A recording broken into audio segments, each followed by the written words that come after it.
क्या कर रहे हैं? क्या कर रहे हैं? क्या कर रहे हैं? आप मुझे बताइए, क्या कोई कभी चुनाव में वोट पाने के लिए छठी मैया का अपमान कर सकता है क्या? क्या ऐसा अपमान बिहार सहन करेगा क्या? क्या ऐसा अपमान हिंदुस्तान सहन करेगा क्या? क्या मेरी माताएं जो निर्जला उपवास करती है, क्या वो सहन करेगी क्या? जो माताएं बहनें निर्जला इतना लंबा व्रत रखती है, जो गंगा जी में खड़ी होकर सूर्य देव को अर्घ्य देती है, वो आरजेडी कांग्रेस की नजर में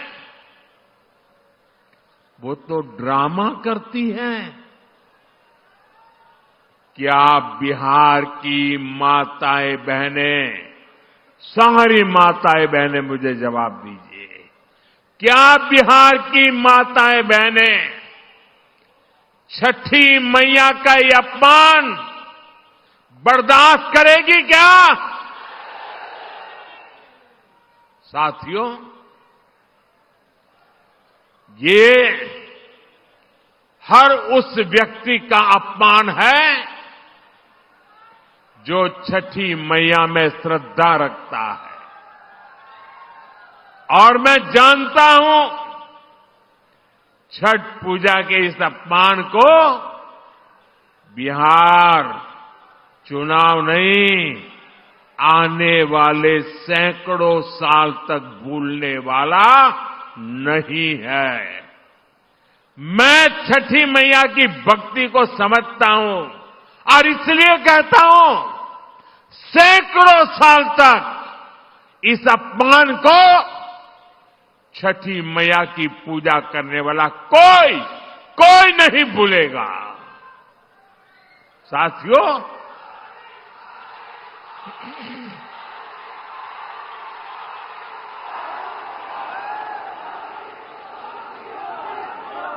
ये आपका बेटा तो छठी मैया का जय जयकार दुनिया में कराने में लगा है।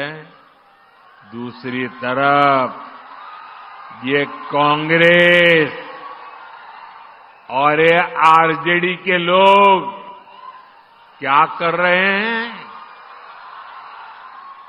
क्या कर रहे हैं? छठी मैया का अपमान कर रहे हैं। क्या कर रहे हैं? क्या कर रहे हैं? क्या कर रहे हैं? आप मुझे बताइए, क्या कोई कभी चुनाव में वोट पाने के लिए छठी मैया का अपमान कर सकता है क्या? क्या ऐसा अपमान बिहार सहन करेगा क्या? क्या ऐसा अपमान हिंदुस्तान सहन करेगा क्या? क्या मेरी माताएं जो निर्जला उपवास करती है, क्या वो सहन करेगी क्या?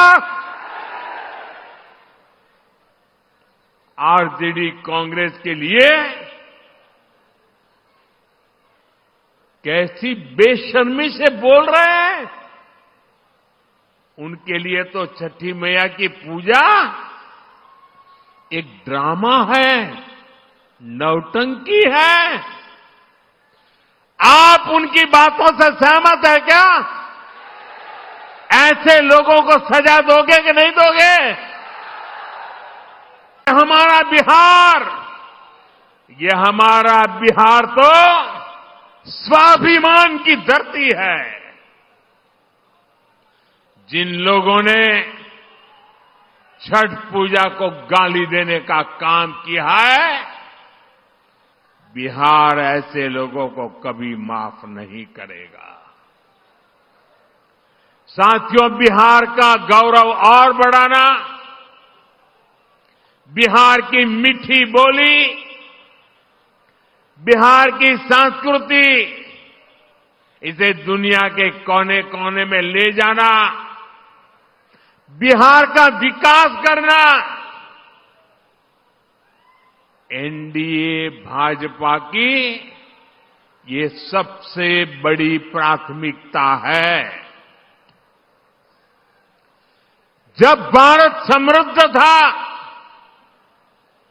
आर्थिक रूप से ज्ञान विज्ञान की सबसे बड़ी ताकत था, तब उसमें बिहार की बहुत बड़ी भूमिका थी। इसलिए आज विकसित भारत बनाने के लिए भी बिहार का विकसित होना बहुत जरूरी है। साथियों, आरजेडी कांग्रेस कभी भी बिहार को विकसित नहीं बना सकते। इन पार्टियों ने बरसों तक बिहार पर एक छत्र राज किया, लेकिन इन्होंने आपको सिर्फ विश्वासघात दिया है। आरजेडी और कांग्रेस वालों की पहचान 5 चीजों से है।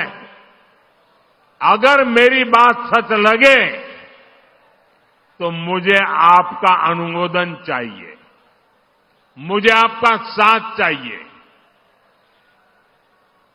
क्या किया है आरजेडी वालों ने, क्या किया है कांग्रेस वालों ने, क्या किया है जंगल राज वालों ने?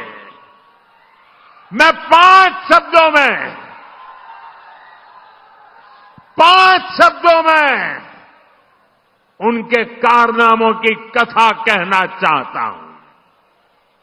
ये 5 शब्द कौन से हैं? कट्टा है कि नहीं है? कट्टा, क्रूरता है कि नहीं है? कटुता है कि नहीं है? कुशासन है कि नहीं है? करप्शन, मैं दोबारा बोल देता हूं, कट्टा, क्रूरता, कटुता, कुशासन और करप्शन, ये जंगल राज की पहचान है कि नहीं है? आरजेडी की पहचान है कि नहीं है? उनके साथियों की पहचान बन गई है कि नहीं बन गई है? जहां कट्टा क्रूरता का राज हो, वहां कानून दम तोड़ता है। जहां कटुता बढ़ाने वाले आरजेडी और कांग्रेस वालों की पहचान 5 चीजों से है। अगर मेरी बात सच लगे तो मुझे आपका अनुमोदन चाहिए, मुझे आपका साथ चाहिए। क्या किया है आरजेडी वालों ने, क्या किया है कांग्रेस वालों ने, क्या किया है जंगल राज वालों ने? मैं 5 शब्दों में उनके कारनामों की कथा कहना चाहता हूं। ये 5 शब्द कौन से हैं? कट्टा है कि नहीं है? कट्टा, क्रूरता है कि नहीं है? कटुता है कि नहीं है? कुशासन है कि नहीं है? करप्शन। मैं दोबारा बोल देता हूं, कट्टा, क्रूरता, कटुता, कुशासन और करप्शन, ये जंगल राज की पहचान है कि नहीं है? आरजेडी की पहचान है कि नहीं है? उनके साथियों की पहचान बन गई है कि नहीं बन गई है? जहां कट्टा क्रूरता का राज हो, वहां कानून दम तोड़ता है। जहां कटुता बढ़ाने वाली आरजेडी कांग्रेस हो, वहां समाज में सद्भाव मुश्किल होता है। जहां आरजेडी कांग्रेस का कुशासन हो, वहां विकास का नामो निशान नहीं होता है।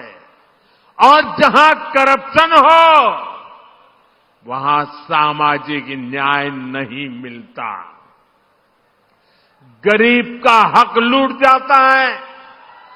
सिर्फ और सिर्फ कुछ परिवार ही फलते फूलते हैं। आप मुझे बताइए, ऐसे लोग क्या कभी भी, मैं जरा आपसे सुनना चाहता हूं, क्या ऐसे लोग कभी भी बिहार का भला कर सकते हैं क्या? बिहार का भला कर सकते हैं क्या? बिहार का भला कर सकते हैं क्या? बिहार का भला कर सकते हैं क्या? बिहार ने भाजपा एनडीए का सुशासन देखा है। आज बिहार में रेल के इंजन बन रहे हैं, डेयरी के बड़े बड़े प्लांट लग रहे हैं, मखाना अब दुनिया भर में जा रहा है, फूड प्रोसेसिंग हो, टेक्सटाइल क्लस्टर्स हो,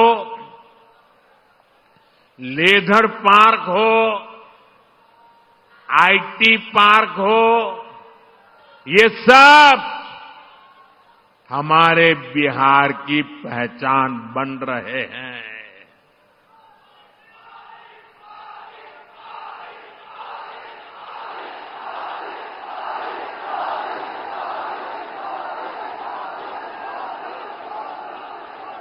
साथियों, कभी बिहार अपनी जरूरत के लिए मछली बाहर से मंगाता था। आज बिहार अपनी जरूरतें तो पूरी करता है, लेकिन बिहार के मेरे भाई बहन मछली दूसरे राज्यों को भी भेज रहे हैं, कमाई कर रहे हैं। ये आत्मनिर्भरता का कितना बड़ा उदाहरण बना है। साथियों, एनडीए का संकल्प है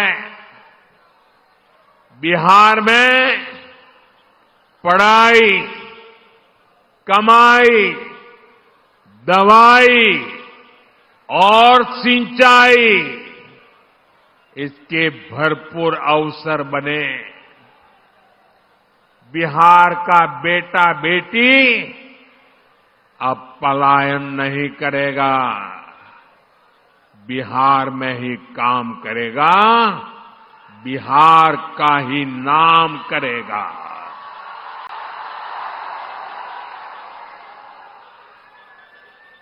साथियों, जब सुशासन होता है तो सब खिलते हैं, और जब जंगल राज होता है तो सबका दम घुटता है। मैं इसका भी एक उदाहरण देता हूं। आजकल पूरा बिहार जीएसटी बचत उत्सव मना रहा है। इससे बिहार के हर परिवार को बचत हो रही है। हमारे नौजवान साथियों में से कोई नई बाइक खरीद रहा है, कोई नई स्कूटी खरीद रहा है। एक ताजा आंकड़ा आया है, आप इस आंकड़े को जरा याद रखना। ये सारे इतने उत्साही नौजवान मैं देख रहा हूं, जरा आंकड़ा याद रखना। पिछले साल यानी एक साल पहले इसी सितंबर अक्टूबर के महीने में बिहार में 50,000 मोटर बिक्री हुई थी। मोटरसाइकिल 50,000 मोटरसाइकिल की बिक्री पिछले 12 महीने पहले हुई। इस साल जीएसटी बचत उत्सव में इस वर्ष के सितंबर अक्टूबर के महीने में बिहार में करीब 1.5 लाख मोटरसाइकिल बिकी है। ये मेरे बिहार के युवा की ताकत है कि नहीं है? ये मेरा बिहार का युवा ताकतवर बन रहा है कि नहीं बन रहा है?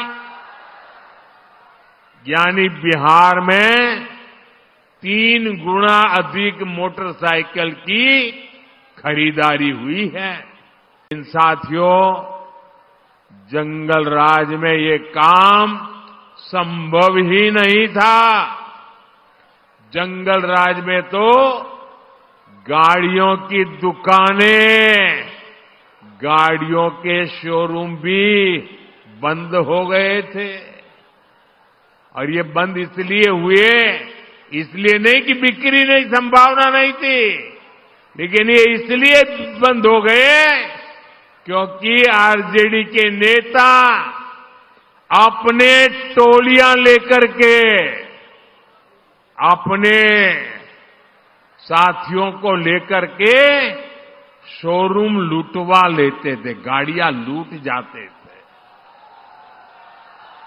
अरे किसी ने नई गाड़ी खरीदी हो तो उसके पीछे आरजेडी के गुंडे लग जाते थे। बताइए, ऐसे जंगल राज में क्या कोई अपनी पूंजी लगाता, कोई अपना शोरूम बनाता, कोई अपनी दुकान लगाता क्या? कोई नहीं लगाता। आरजेडी कांग्रेस के ऐसे ही कुकर्मों ने लाखों नौजवानों को बेरोजगार कर दिया, पलायन करने के लिए मजबूर कर दिया। साथियों, जंगल राज के दिनों को याद करते हैं तो अंदाजा लगता है कि हालात कितने खतरनाक थे। यहां आप मुजफ्फरपुर के लोग आरजेडी सरकार में हुए गोलू अपहरण कांड कभी नहीं भूल सकते। जो 20-25 साल की उम्र तक के लोग हैं ना, उनको शायद एक गोलू अपहरण कांड का पता नहीं होगा। जो पुराने लोग हैं, जरा उनको बताना क्या हुआ था। इसी शहर में साल 2001 में स्कूल जाते हुए एक छोटे से बच्चों को, एक बालक को अपराधियों ने दिन दहाड़े किडनैप कर लिया था और बदले में ढेर सारे रुपये मांगे थे।